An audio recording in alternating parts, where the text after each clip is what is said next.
The Apocalypse Players present Allhallowstide, or Much Ado About Lead Lining.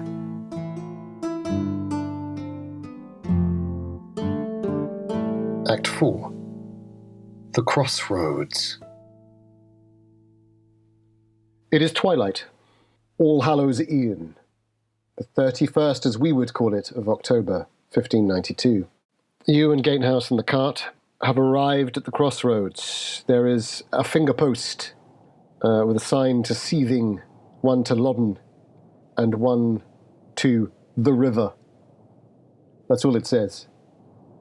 The only other thing that is right by the finger post is a stake. That's a large stake, and attached to it is an old Tudor cage, big enough for a man. There's a pole that comes out of the stake, and hanging from it is this plaintiff's cage. The old tradition of men and women and children being placed in cages to rot. Ne'er-do-wells. Yeah, they must be.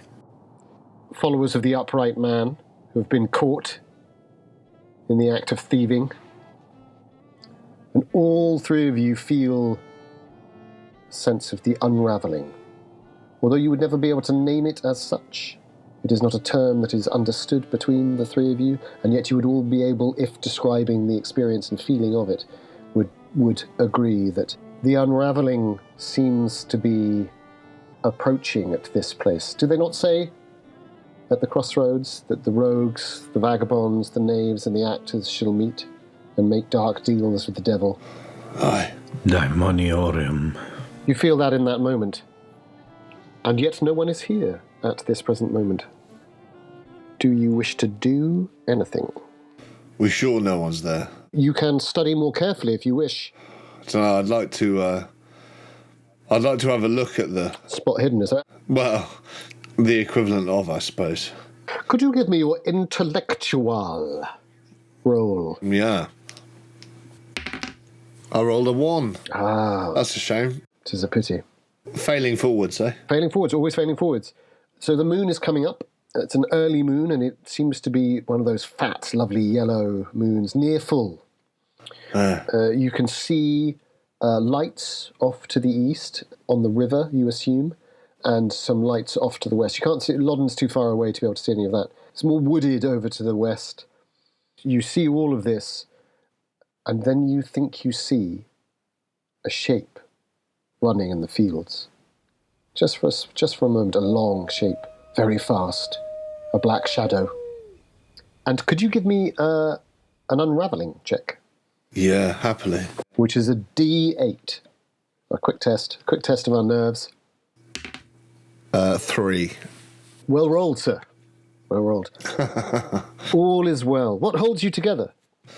We've just passed a couple of half pipes at the local Norwich skate park that they were far less flat than this place. Ye old skate park. The oldest skate park. It's a Viking tradition, is it not? It is. The Skatterperka. What actually holds me together is I immediately go to my my pocket and find the coin that I carry with me. And I sort of just use my thumb to rub the indentation. I flip it in my hand. So you both see him doing this?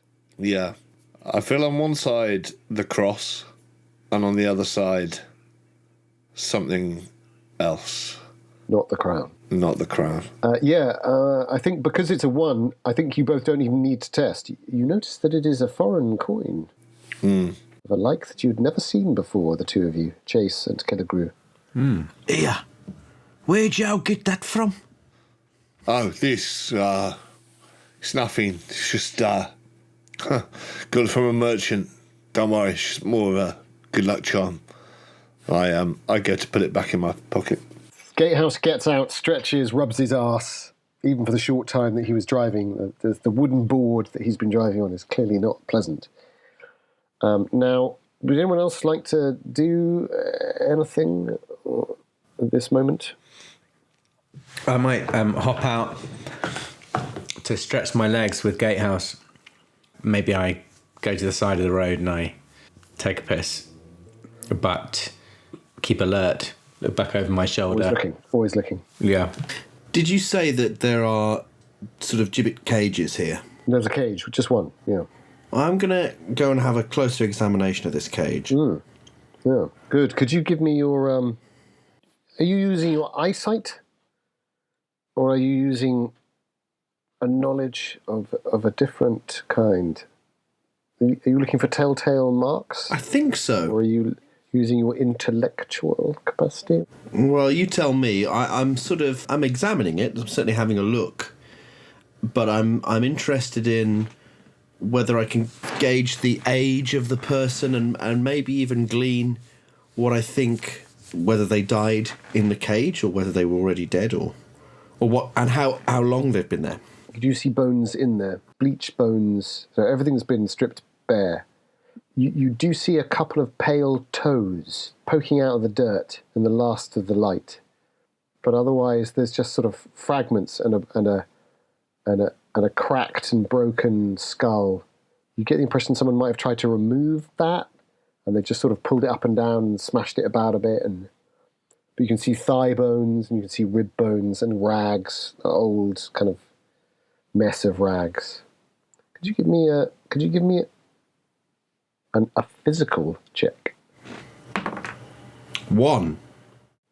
It's a chilling sight, and you suddenly realise this is a very young person. And the horror of the place really strikes home. Could you give me an unravelling check for me? What am I trying to roll here? So this is a D8 against your unravelling to see whether the world of the dark fae... But anything but a 1 is okay. 1 or 2. So you want to be above 2. Can 8 also mean something with unravelling, so that's also good to know. 7. Strong. This place gives me the willies. You sort of look at the bars and you think it's just too complicated for you to kind of push your hands through anyway, right? And you take a step back. And at that point, Killigrew, could you give me an intellectual roll? Intellectual. 3. You happen to notice that you are pissing into some nettles of a delicate kind. And unless you're very much mistaken, this is woundwort that you're pissing into. Woundwort. Good for the treating of minor ailments, and indeed excellent for the packing of wounds. As in like a poultice. A good wad of... Well, I mean, literally, you can just tear them up, pad them together, and then stick them on the wound, and it will very swiftly help with the stopping of bleeding. Oh, well, that's great. When I finish pissing, I will see if I... I mean, obviously, you can move to the next part of the bank down and... Yeah, I'll pick some that aren't covered in my piss. Although it is sterile. But of course, yeah. No, I'm going to pick some dry woundwort. Excellent. Please add it to your inventory. Just as you've finished, you hear a horse.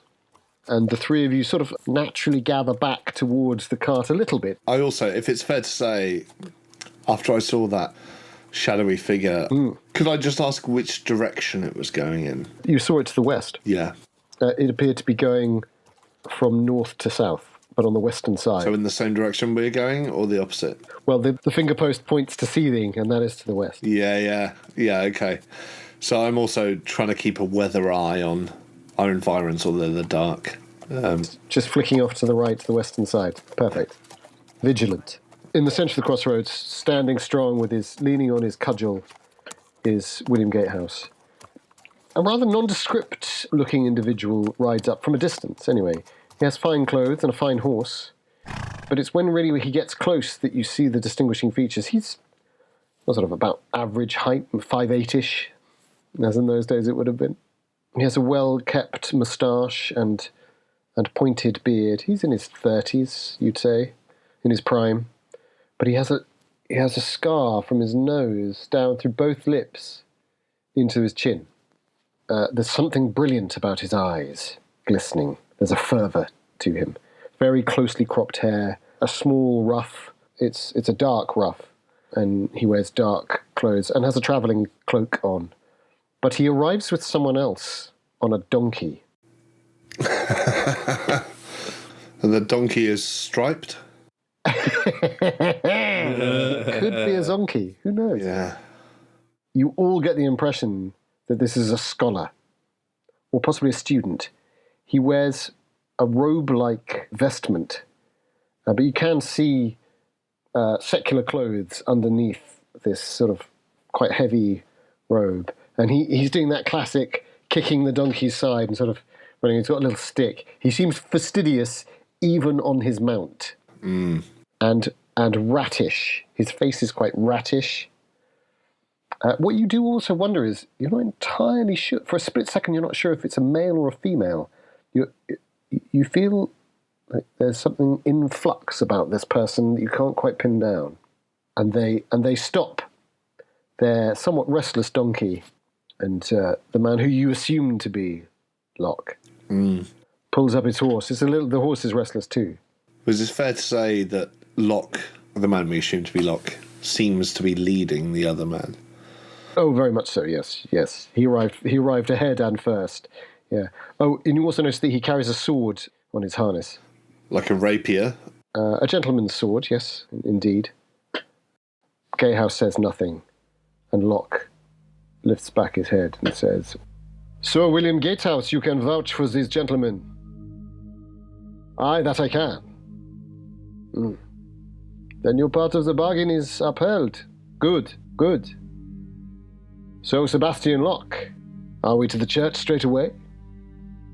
"That we are, if you are ready. This is my scholar companion. I have need of him this evening."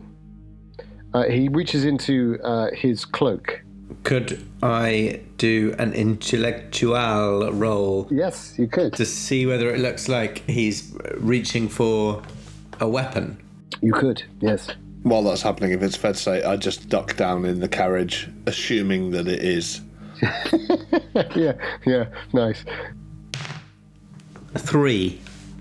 It's either a flintlock or his purse. You'd say a gentleman isn't going to carry anything else down there, is he? It could be a handkerchief, I suppose. Chase, are you diving for cover, or are you just holding your ground? I just crossed my arms. Yeah. Are you the bloke? Actually, I think that's enough. That is enough to distract him. He sort of looks around, and for the first time, you get the true French out of him, and he looks with disgust. But the mask returns, and he goes, "You vouch for these gentlemen, do you not, Mr. Gatehouse?" I do that. Mr. Chase is most valuable for our purpose. Look at him, strong as an ox." And Locke nods his head and pulls out a purse, throws a shilling for each man before him onto the ground. Not the scholar, just 4 shillings. Oh, hello. "Very good. 15 shillings for the lead on the roof. And another 15 shillings if you bring myself and Monsieur, my scholar, back to these crossroads." And then he leans forward, holding onto the pommel, and he says, "And 15 more if he brings the book back. Yes? We have an agreement." How will we know what book it is when we see it? He looks back at the Weasley ratty scholar young man who's had his sort of hood up, but you can still see parts of his face. And he drops it back and he goes, "You'll know, because I will have it." And what was your name again? "Come, we are ready to ride, are we not?" Scrotum or something, was it? Locke leans forward again, which was supposed to be his dramatic lean forward, and is now somewhat lessened by Chase's irrepressible nature, and says, "Did you say Scranton or Scrotum?" No, I was asking what Yo said. I did not say his name, did I? Oh, right, I thought you did. Did I say his name? No. Oh. This gentleman. What's his name? This gentleman is Scholar Scranton. It is remarkably close to the word scrotum. Oh, that'd be explaining why I thought you said that. I did not say that. William, come on. I must have a word with you. We need to know his name in case we find the book and have to shout him. am I to speak to Mr. William Gatehouse, or am I to speak to this Chase fellow? And he looks at Gatehouse. He doesn't really look at you. And Gatehouse holds his hand up and says, come now, Sebastian. No need of concern. We shall do the deed as you ask of us. The money is good, is it not? Is that not right, Mr. Chase? And he sort of looks back to you and he winks on the side that is not visible. Yes, I just want everything to be clear and organised. It is, after all, my habit. This is Mr. Sebastian Locke, and that is Scholar Scranton. He is to bring the book back, and we shall make near close to 50 shillings each. Then all is well. No good as shouting out names in the dark of folk we don't know. Gatehouse goes over to his shilling and picks it up. Gives it a bite. I come out from behind the car. Beams a smile at you all. Yeah. And walk to my shilling and pick it up. I'm going to do the same, but I'm also going to be constantly scanning in the last of the light. If there is any last of the light left. You don't see anything. So I pick it up and sort of say, right, well, let's get a move on, shall we? I bend awkwardly over to pick up this coin, panting as I do so, and under my breath I say, 1066, a good year for bastards.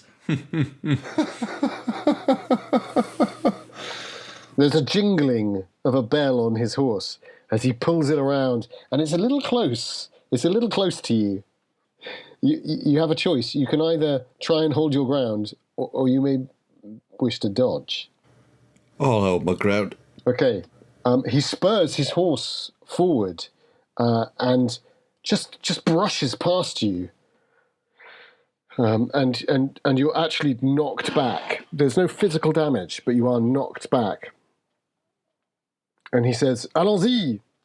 And Scranton trots his little donkey past you, sneering at you as he goes. Gatehouse rushes over and offers you a hand, but very sotto voce says, easy now. I'm all right. You didn't say he was French. No, I wonder how he came upon the name Sebastian Locke. Probably stole it. That's what they all fucking do. Did he steal it? Invent it? Borrow it? Certainly wasn't born with it. Perhaps it's Locke with an E. Well, it almost certainly is Locke with an E. Everything's with an E. It's 15 fucking 92.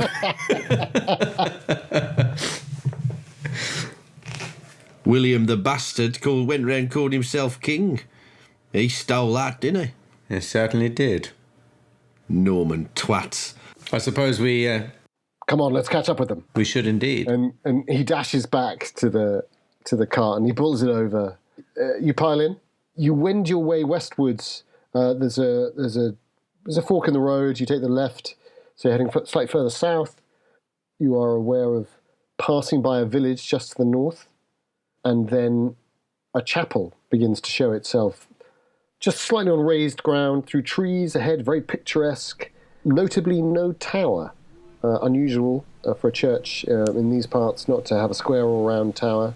This has a rather beautiful half cupola, domed chancel area, and that is facing to the east, so you are approaching that, so you get the view of it. And some old yews.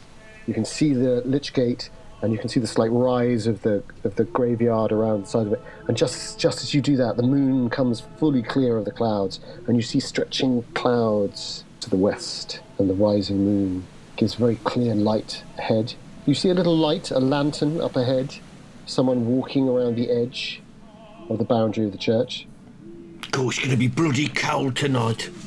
Sat on a fucking roof. It is steadily dropping in temperature, that is true. I pull my cloak tight around me. I check where my knife and my short pole are, just because I'm aware that, however assured we've been that there's only one grave keeper, you never know with these places, and you never know with these people. Indeed. Roll intellectual for me, Sparrow. Intellectual D6. 3. It occurs to you that one of your number recently bought a spyglass. Yes. Here, Francis, Mr. Killigrew. Thank you. You got yourself a spyglass, right, back in the market? Yes, I got myself a spyglass. Yeah, you see that lantern dancing around? You want to maybe have a check out in advance? See what we can see? Or did you just buy it as an accessory?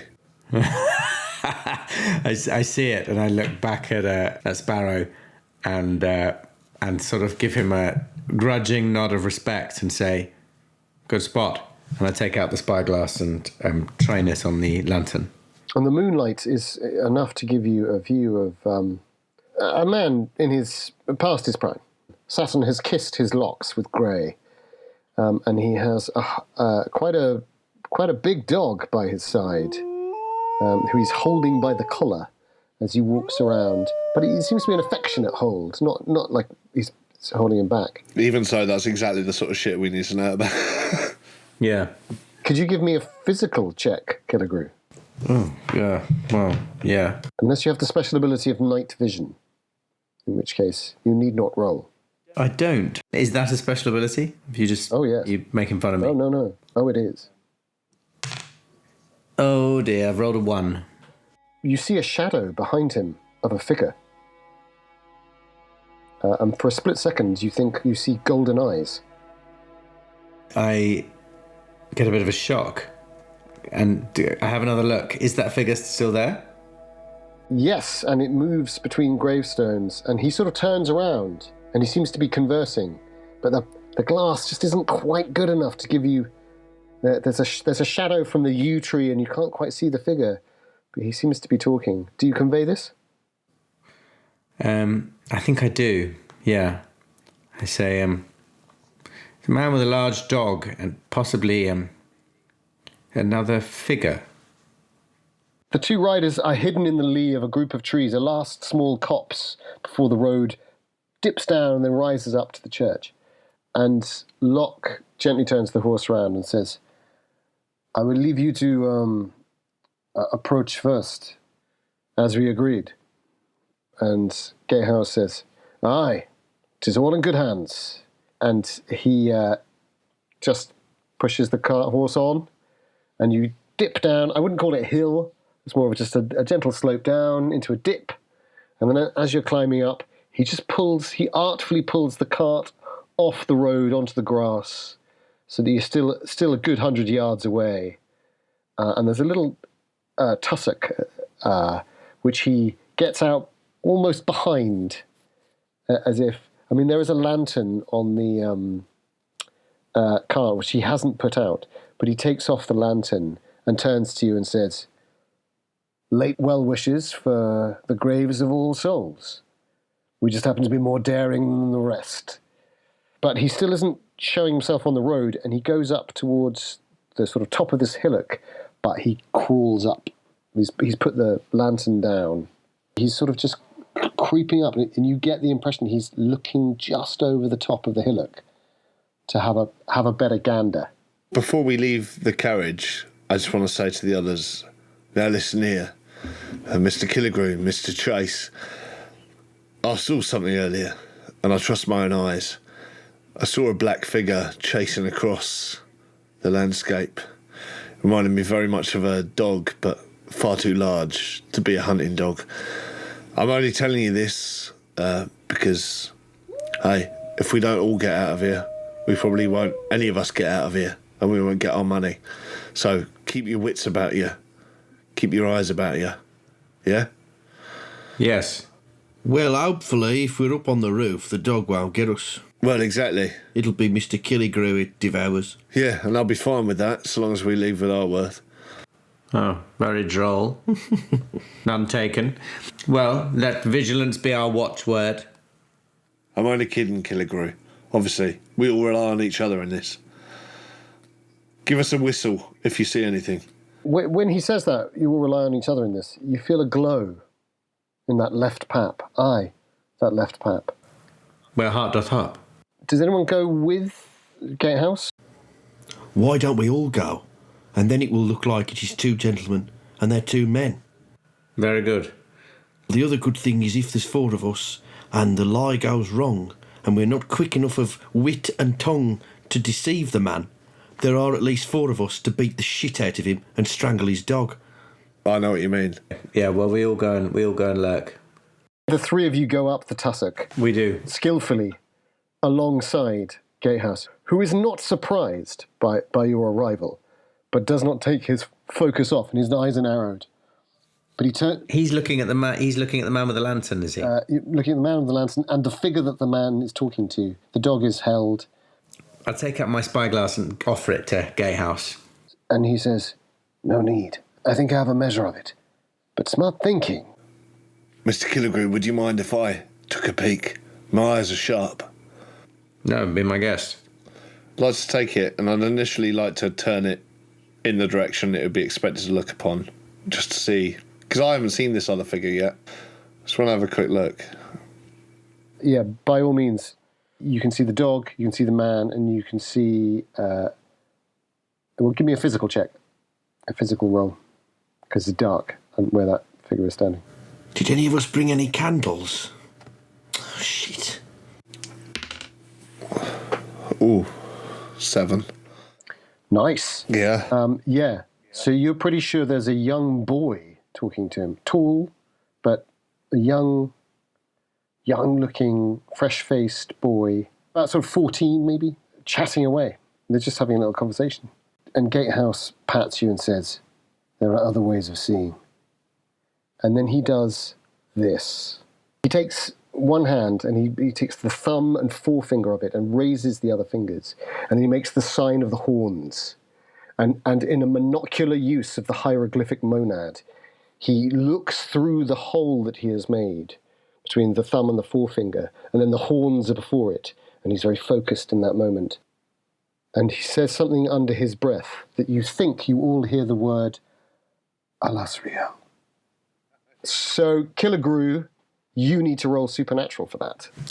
Only you, because of the name. Yeah, 5 out of 6. It is a name that you have heard before. Alazrael. Allhallowstide of the Angels. It clicks something into place for you that had been missing. But for the other 2, this is very similar. So could you roll supernatural, but you don't recognize the name, and the same process is not there because the reading is not the same. But fear not, for things are always in balance and in checks. 2. 2. D4, yeah? Your supernatural, yeah, which is D4. 4. A 4! The best that one could roll. So we have the 2 extremes. So you both recognize the name in the context of being unusual, obviously. You cannot place it, Chase, but what you can be 100% certain of, you just saw a line of light reaching from the figure that is speaking to the grave guardian. You just saw a line of light reaching up for a split second, and then it just dissipates. As far as you're aware from everybody else's reaction, no one has seen what you have seen. Sparrow, you're that close to recognizing what it's about. Yeah. From some of your background reading to understand how things interconnect between the Voynich manuscript and the association that you had put your faith in, that had opened the world up to you. Absolutely. But you can't quite place it. I've always been a student, even as a clerk at the temple. I was a student to these people, and then I became a student to the society, and now I'm a student to whatever books I come across. But I'm still stuck in that backwards position where I assume others. I'm looking for a lecturer. I'm looking for a tutor to guide me through it all. Well, you feel that there's something that you're missing here, and you see that Killigrew understands. Yeah. That's your bonus from the 4. Great. Now, Killigrew, you reckon you fancy your chances at this one? You just suddenly think, push comes to shove, I might be able to do that. Because he's used a gesture of the hieroglyphic monad, which in its gesture lessens the effectiveness. To draw it many times over and to sit within it, to meditate within it, to focus your power within it, might be able to achieve something within the daemonium. But that would take a long time, whereas what he's done is a favour gesture. And you think he too has a gift of the angelic favours. What do you do about the light, Chase? Do you keep that to yourself? Yeah. You don't need to roll unravelling, it's unsettling. I don't think I say anything about that. Yep. So Gatehouse starts to inch back down and says, "Trust me, fellows. I shall take my ale over to those two. One is but a boy, and the other an old man. They are William Gatehouse's best of people. The dog, I have a good nature with such beasts.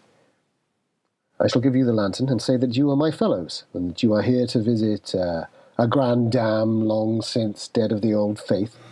You know the sort. Aye. And make direct reference to you. None shall be the wiser." And where go we from there? I mean, if your plan is to make them think that our presence here is simply to assist you, how do we get to the roof? How do we take the shell from it? Why, this is 45 shillings worth, man. I'm sure you shall make it up. Of course. And with that, he sort of crawls on back a bit and then kind of steps up and gets into the cart and then says, "Shall we?" Aye. You see the other two begin to fall in behind the two riders as you approach right up to the Lich Gate, and then he jumps out. You see the lantern coming on over, and then he goes over. He has no lantern, but he's well lit by the moon. You hear the dog growling, but he goes, "Well met, well met. No doubt 'tis thirsty worked." And then he seems to offer up some wooden cups, much in the same way that he did to you in the carriage from leaving Tyburn House. And you can feel the other two behind you. They're just waiting there, but the Lich Gate is in front of you. It's a partially ruined chapel. Well, gentlemen, if ever I saw a chapel in need of a new roof, this was it. Shall we help them along the way? And I hop out, stride through the Lich Gate towards the church. Why not? I follow him. Yeah, same. I want to get up as soon as I can, because I'm aware that I still, even though I warned these guys, I kind of feel like I didn't. I'm quite worried about stuff being out on the moors. What's our best route up? Are there any crumbled pillars? So there's a path that leads straight up to the entrance to the church. Yeah. And it sort of winds classically through the graves. And at this point, I will send you the map of the church. Great. It's got quite an extensive southern aspect, and then it has this distinctive eastern sanctuary, the opposite end to the nave, and then the classic 2 rooms either side, one north, one south, and also an extensive corridor-like building that leads further south. As we approach the church, I imagine I'm taking the lead from Killigrew. I'm not going to deviate from that, however pretentious he may seem. Are you going for the entrance, which is sort of all the way round one side of the church? I think that's certainly the route I'd like to take. It wends on the southern side round to the western. Great. So it gives you a good view of just how dilapidated it is. So the as you come round, you see this sort of ruined aspect of it, and the section that is in best condition is the room to the north and the beautiful domed chancel, or the sanctuary as it used to be known. This was once obviously a practicing Catholic chapel. It may well have been attempted to be used as a Protestant chapel, but there's not particularly any sign of that. The stuff to the south, quite a lot of that's been robbed out, and there's even a sort of broken entranceway that you can see just through the wall, and rot and damage. As you're making your way around, the three of you, could you give me a supernatural roll? Oh, 6 out of 6. Nice. Was that all of us? Yes, everyone. Okay, great. 5 on a 6. Nice. Two good successes. 4 on a 4. All good successes. Chase, as you're approaching, as you come around the southern side of the cloister, you see a hooded figure. Just a black hooded figure with a slight odd lean walk round the end of the church. Just as the light begins to properly fade out, the last of the sunlight is gone. And you just think to yourself, did you see a glimpse of white around the hood of the cloak? Just here. Was there something terribly pale and white and drawn about the face? Horrible. And I'm going to ask you to roll an unravelling check. Because for a moment you think you may have just seen something horrid. 4. Yes, fine. So you hold it together because you're not entirely sure whether there was a figure there. It could have been a glint of the moon, maybe, on the stonework. There's quite a lot of flint work on this side, because this is the stuff that isn't the kind of dressed stone. The dressed stone is the main nave and that beautiful domed section. You notice there's not many windows in this building as well. So we had a 6 from Killigrew.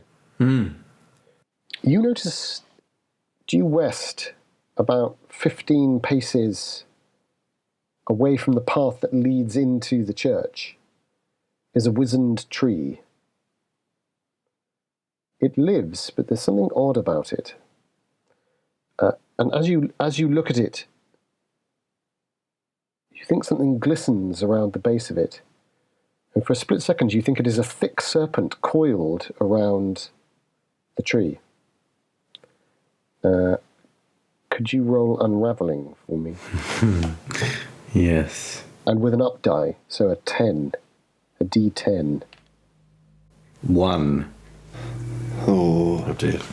There is an unexpected reaction from Killigrew. Yeah. Do you say something, or do you physically do something? I certainly do. A serpent, a serpent. Serpentum. Serpentum, yes, it's in Latin, even worse. All right. Serpentum. Very good. Serpentum. That's probably not the word. And I draw my knife and I just take a couple of steps towards the tree. Now, because I gave you a bonus, and you still failed, I am going to take the down step. So you are now unravelling 6. D6. Yeah, fine. And you've taken a step towards the tree with your knife out. Sparrow, you see this, but you see nothing of a serpent. You do see the tree, and it is unusual, and you are focused on it. But you were actually being rather distracted by the fact that you'd seen an owl on the bank of trees that lies to the north. And there's a little... It's a ridge.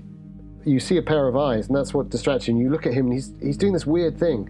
So when you see the second pair of eyes, you think, gosh, that's unusual. 2, and then you see a third, and then a fourth, and then a dozen. Oh, fuck that. I don't suppose they're golden-looking eyes. They are golden eyes. Could you give me an unravelling check? Yeah, for sure. I'm not going to give you the bonus you would have got for passing, because unfortunately one of your number has just said serpentum, serpentum, and drawn a dagger, so I'm going to give you a D8. That's fine.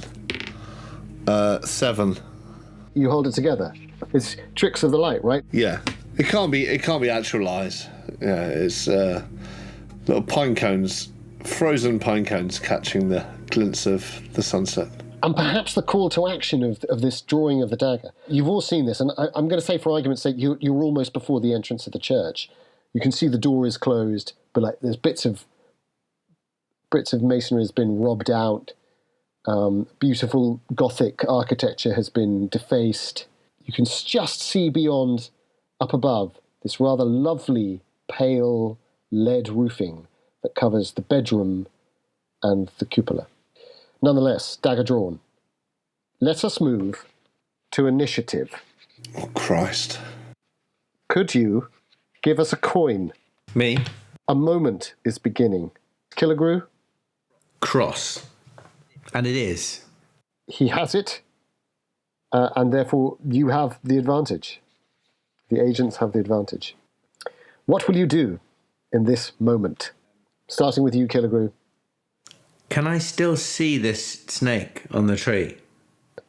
You can see it glistening at the base of the tree.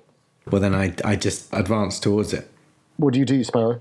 I've already got my my short pole in one hand because, although I don't need a walking stick, as we all know, a walking stick is a good excuse to carry a weapon.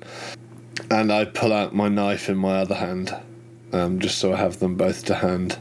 And I sort of try and match his speed towards the tree. I don't know if he's sort of rushing towards it or if... Would you describe it as rushing, Killigrew? Striding purposefully. I follow sort of perpendicularly, so I sort of keep the distance between me and him the same, but a touch of flanking, perhaps. Yeah, let's say flanking the enemy. Yeah, Chase. Yeah. What do you do as these two? You get the impression one of them has a hard on for the tree, and the other is thinking tactically, almost like a hunter might. I shall walk a couple of paces behind them. You become aware of the soft padding, expensive shoes of a gentleman behind you, Locke, who hisses, "What are they doing?" I think I heard him say something about serpents. His eyes go wide, and he clicks his fingers to Scranton, who sort of looks frightened and then goes over to the door. What does that portend? I'm not sure, but this place, it has a history. Oh, yeah? One of the canons here, he did strange things. He was a professor at the cathedral. Oh, right. The books that we seek, that may shed more light on this. We need those lead panels. You and your men, you must get them. This was the agreement. And he holds his ground and sort of stares at you. Yeah, all right, we just got here. Cool your boots. Could you give me a bargaining roll with an up dice? So that is your intellect up the next die. D8. Then. 2. Oh. So you pitch on, and he's being held, and he's looking, and you see his eyes sort of looking at Gatehouse and then flicking back up to Scranton. Scranton's clearly struggling with the door, and then comes back and says, "It's too heavy." And he says, "Merde, you must help me. Come." And he sort of grabs you by the arm, but not to like pull you, but kind of grabs you, and then sort of, it's his attempt at being fraternal. Oh, and he says, "I am a servant of the light. Do you understand?" And there's that fervour in his eyes. Yeah, well, I'm from Dudley. Saying I pull my arm back. Perfect. Okay, so there's an impasse. I mean, I go with them. I'm going towards the door to help them get in, but I'm not letting him touch me anymore.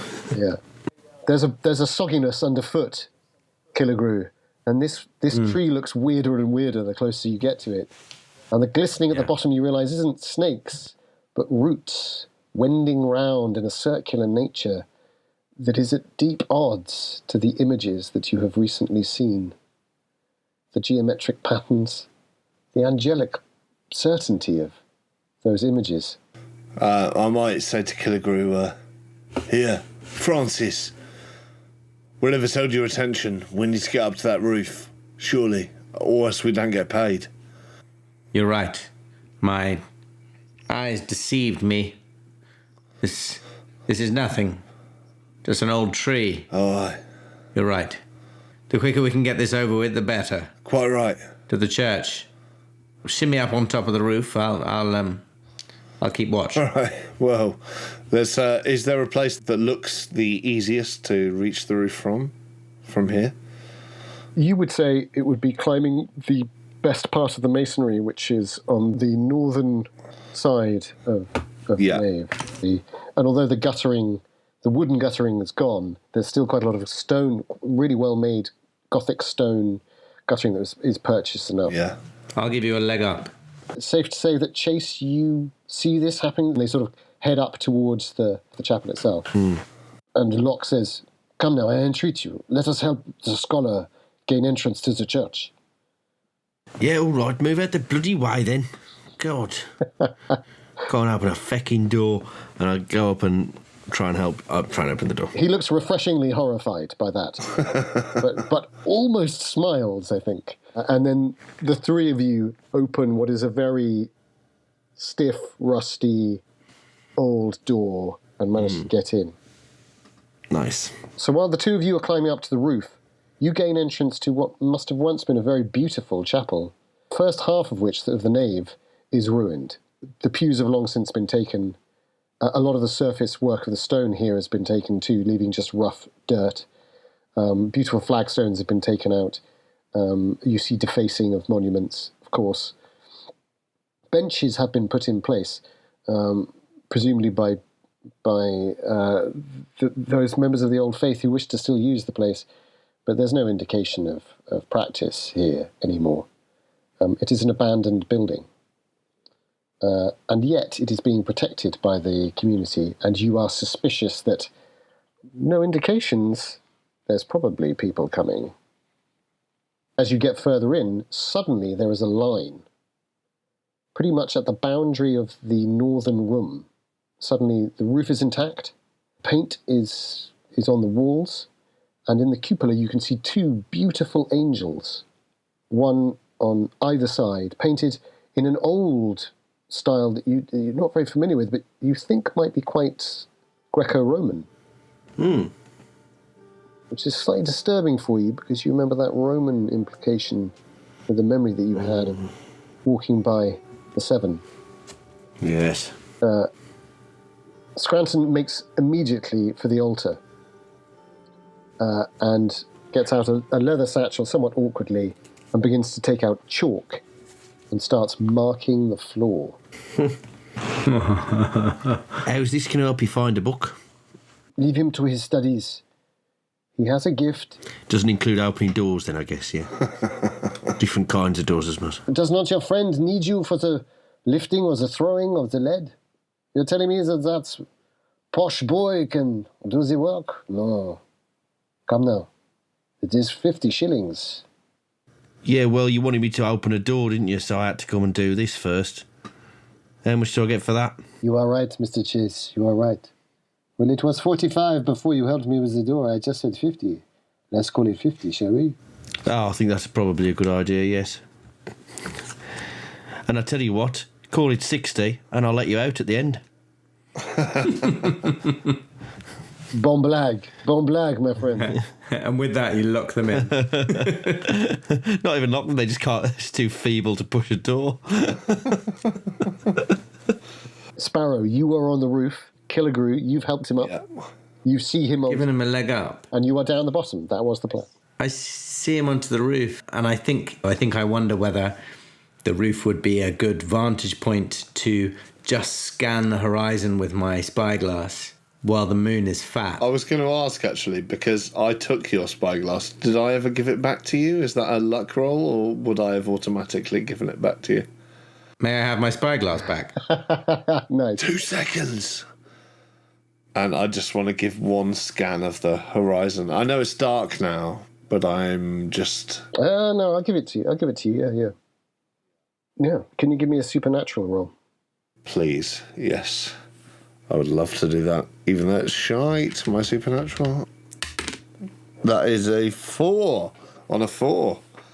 Excellent. So which way are you going to look? North, south, east, or west? I suppose... If I'm being honest, it depends which way we came up. You're facing northwest.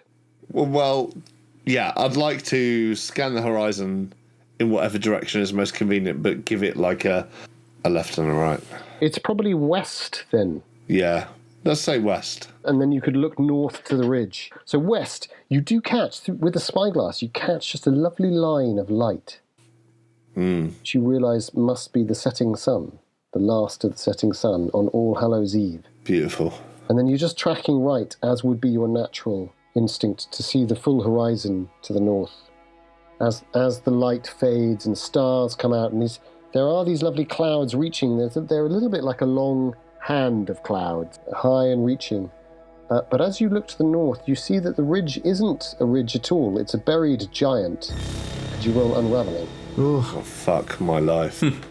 Fuck that, right off. It is actually a vast skeleton lying on its side.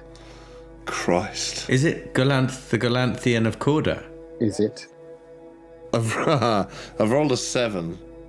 I'm rolling the best I've ever rolled. Everything's fine. Of course, it's just a hillside. That's one of the oldest myths in the world. It resembles a rib cage and the shoulder bones and the chest. And you wonder about those. You wonder. Yeah. You wonder about those legends, and you wonder about this place at this time. Yeah. And you are now more convinced than ever before that this is a thin place. Yeah. And I at that moment, I get the coin out again and I start thumbing the strange ridged surface that is opposite the sovereign's face. Killigrew, you still got your spyglass. Listen, Sparrow, you're going to give me a hand up. Right. Sorry. Do you want to come up or shall I drop it down? No, I'll come up. So I just sort of climb onto the window and put my hand up and hoping he's going to sort of drag me up. It would be the done thing, right? I gave him a leg up. He should then pull me up. Yeah. Absolutely. Oh, I'll come down and pull you, yeah. As you pull me up and I take my spyglass from you, Yeah. I say, in the absence of our rotund companion, I suppose I shall give you a hand up here on the roof. Yeah. But I suggest you do the lion's share of the lifting and I keep my eyes peeled, help you where I can. Well, I'm happy to split it that way. All I'll say is look out for any dogs, any wolf-like things you see out there. I saw something out there. Didn't look right. I don't know if you've heard of Black Shuck, but it put the woolies up me. Do you still have the spyglass now? I think I'm saying this as I hand it back to him, yeah. Are you going to have a look, Killigrew? I am, but I'd like to move away to move across the roof. You're going to climb over? Well, I'd just like to sort of finish this conversation and then move over the So sort of... climbing up the roof onto the top of the church for the fullest view? Yeah. Does it have a chimney? There is a chimney. There's two. There's one ruined and there's one intact, which is the one that you're closest to. So I'd like to try and conceal myself behind the chimney, so I'm at a really high point. But I think in terms of concealment, no one can see you here. It's the vantages are not good enough. well, basically, I'd like to get up to the ridge of the roof. I'd like to ostentatiously take out the spyglass. And then when it looks to me like Sparrow's back is turned... Oh, yeah. Oh, looks like he's been ostentatious. I shall turn around. I lift up one of my hands, see if I can remember what I saw. I lift up one of my hands to form an O, and I lift up my other hand to form horns. And I stow my spyglass and I make my... manual spyglass from my hands just to see whether I can do it. Yeah. And I mutter the word Alazriel. Oh, hello. And does anything happen? It's absolutely beautiful. So we'll cut back to Chase. What's Chase doing? Well, I'm going to leave these numpties in the church and go back outside. Yeah. The door's still open, of course, because you weren't going to try and close it. Bloody heavy. I'll close it on them. Yeah. Okay, it does take two men to move this unless you do a physical check. I'll do a physical check. Great. I want to teach that lesson. I love that it's a sort of casual thing. But no, it's malicious. Fuck them. Yeah. Don't want to let a draft in. You do remember seeing there were a couple of entrances on the southern side that are easily accessible, ruined. Yeah, but that what's its scrotum couldn't work that one out, could he? So he's probably not going to work it out. 5. Nice. Makes a bit of noise, but not too bad. And then just as it's shut, I say through the door, just give us a shout when you want to come out then.